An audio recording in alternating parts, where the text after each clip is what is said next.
Hello and welcome to our second installment of our B Corp Spotlight series for B Corp Month. I'm here with Kresse from Elvis Kresse, really again shining a spotlight on the good things B Corps do that people might not know about. There's a lot of talk about B Corps and what it represents. Let's actually talk to the people who are doing it every day. Kresse in the factory. What is Elvis Kresse, and let's talk about the good impact you make. Nice to meet you, Rob. Elvis Kresse does essentially three things. We rescue materials that would otherwise go to landfill. We transform them into beautiful things, a range of accessories, bags, belts, and wallets. And then we donate 50% of the profits to charity. So what we're probably most known for is the fact that for 20 years almost now, we've been rescuing all of the UK's damaged, decommissioned fire hoses. We turn those into absolutely beautiful bags, belts, and wallets, and then we donate 50% of the profits to the firefighters' charity. Awesome. And being a B Corp, what does that mean to you in that accreditation? I think for us, we became one of the founding UK B Corps, so we were one of the first to certify in the UK, and we joined the movement because we simply knew that it didn't matter how much we were doing on our own in our quiet little corner of the world. If we want to move the dial for everyone, we have to move the dial for industry. And that means lots of us talking together, whether we're big, whether we're small, and certainly showing the world that there's a better way to do business, a way to do business as a force for good. We know we can't achieve these things on our own. So we thought, why not join a family of companies that are all trying to do the same thing? Sounds like fun. And it has been really fun so far. Yeah, I can only agree. It's a fun family, and likewise, it's helped our growth. Do you think it helps? 50% to a firefighter's charity. That's huge. And you might think that's enough, but where did B Corp come in to take that promise of giving further? And we found it in our business, but interested in your thoughts on how it progressed it as well. So I've always had the view that I can only demand of others what I expect and deliver myself.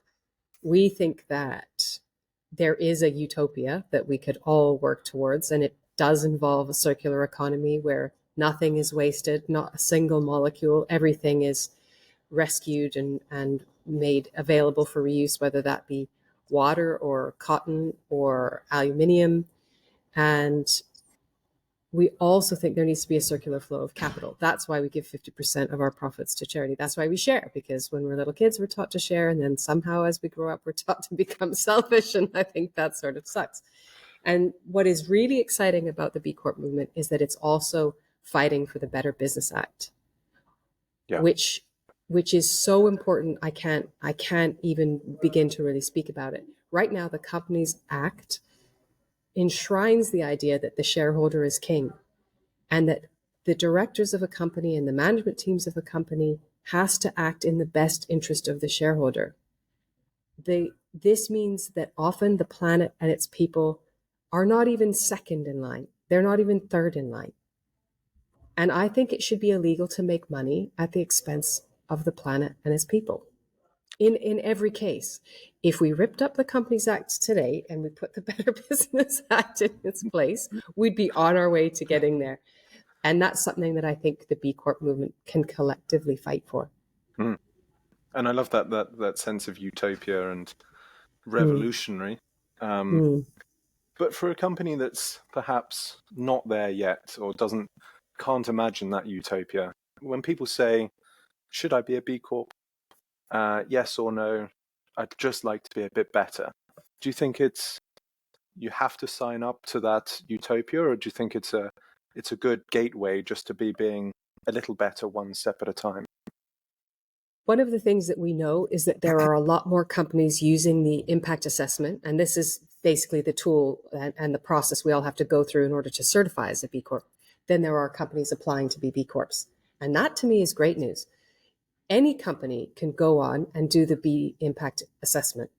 They don't have to then apply. They don't have to publish their results, but they can see where they are. And it does generally highlight to you where you might be falling behind. And it will definitely shine a light on areas where you could do more and you could make dramatic improvements.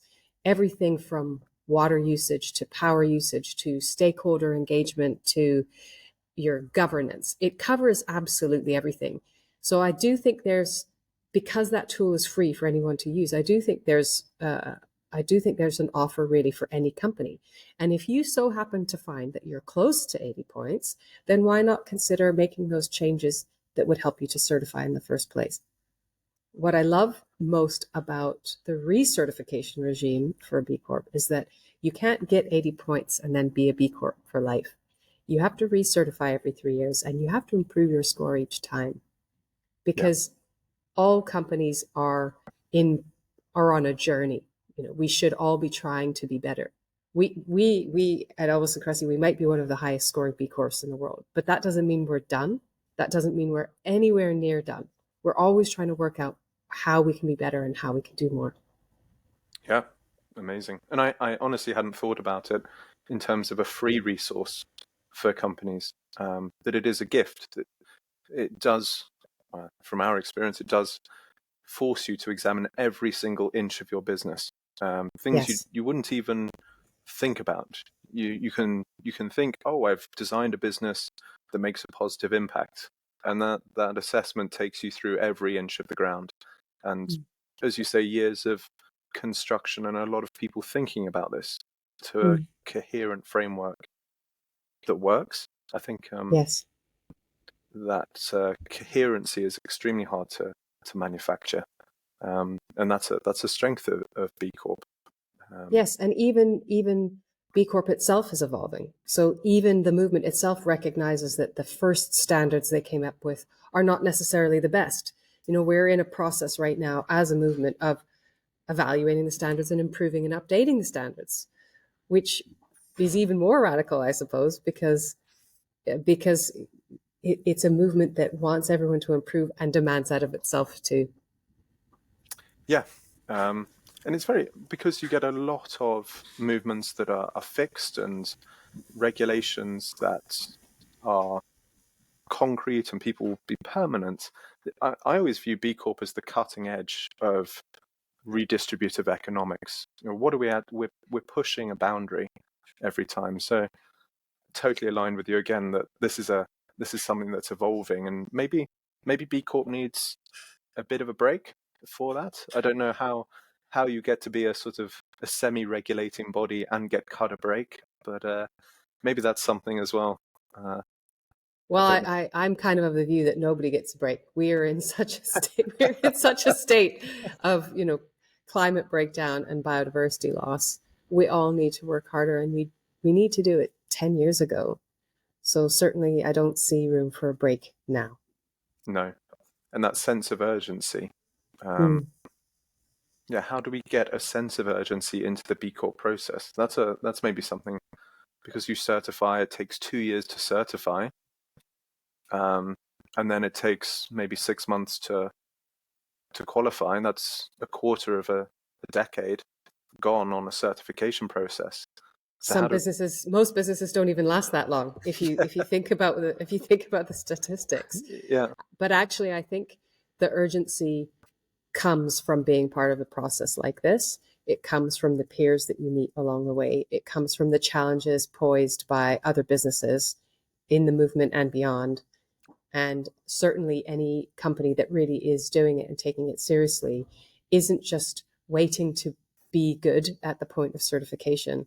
It's something that they're already doing, already embedding. So I do think that although the certification process is a bit slow, that doesn't mean that we have to act slow. Yeah. No. I think not acting slow, I think that's a great place to end this. And I can just say no space for acting slow. And thank you very much, Kresse. And back to you in the studio. Thanks, Rob.